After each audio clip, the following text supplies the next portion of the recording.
Ganito ang sitwasyon kapag umuulan dito sa Saudi Arabia. Last 2 days umulan ng sobrang lakas. Once a year lang naman umuulan, pero pagka bumuhos ng sobrang lakas, ganito ang inaabot. Halos walang madaanan, puno-puno ng tubig dahil walang drainage at walang mga kanal dito sa kalsada ng Saudi.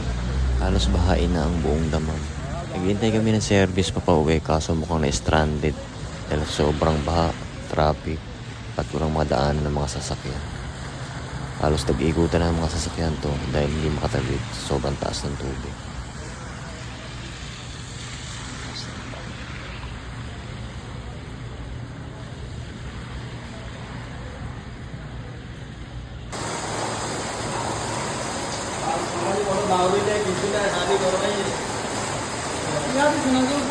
Pinasok na ng tubig itong shop namin. Halos nasira na yung roll-up door na patakan ng tubig. Ayaw na sumara. Nagtataas baba siya kaya sinwitch off namin yung button. Lagyan namin ng plastic dahil pumapasok yung tubig sa loob. Baka bahain kami. Bihira lang umulan pero pag bumuhos ng malakas, ganito ang inaabot. Halos pasukin ng baha ng tubig itong loob ng planta.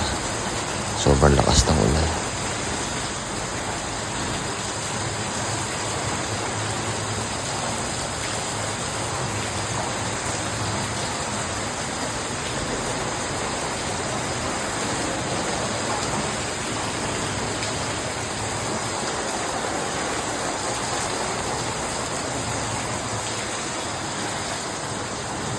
Hindi sana namin to ayusin kasi hindi namin kami in charge dito.